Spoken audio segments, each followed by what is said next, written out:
Anisha Islam breaks down as she describes the moment she heard how her father Ismail Hussain was abducted by armed police in the Mirpur area of Dhaka. 4 years on, there's no trace of the businessman.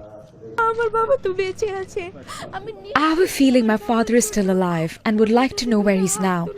If you've killed him, then please let us know where he's buried. Then no one will have to worry that he's still missing. At least then I can have a funeral for him. Local and international human rights organizations say more than 600 Bangladeshis have been forcibly disappeared since 2009.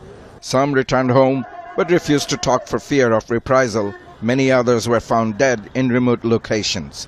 Jumu Akhtar's brother went missing in 2015. Police later said that the student and the opposition political activist had died in custody.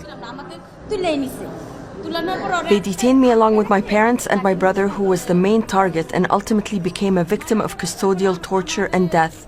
I was kept in jail after he died for another 6 months. Kalpana and Michael Chakma were protesting voices against the oppression and harassment of the indigenous people in the Chattogram Hill Tracts region. Witnesses say both were victims of forced disappearances by state security forces. We have one demand, that everyone along with Michael and Kalpana Chakma who are victims of enforced disappearances be immediately released.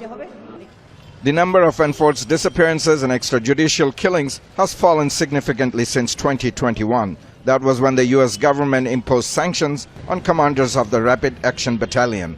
That's the country's elite anti-terrorism police unit for rights abuse and their role in enforced disappearances. In recent months, family members of the victims of enforced disappearance have been subjected to intimidation and harassment by members of the law enforcement and intelligence agencies. Sanjida Islam's brother was seized by security forces 10 years ago. The opposition party leader is still missing. All the family members want is for those who are victims of enforced disappearances and subject to torture and secret detention cells to return home. Every day, we still dream of uniting with them. The Bangladesh government has dismissed the allegation as false and fabricated, and government ministers have repeatedly failed to respond to concerns raised by the UN, the US and other foreign governments. Tanvir Chaudhary, Al Jazeera, Dhaka.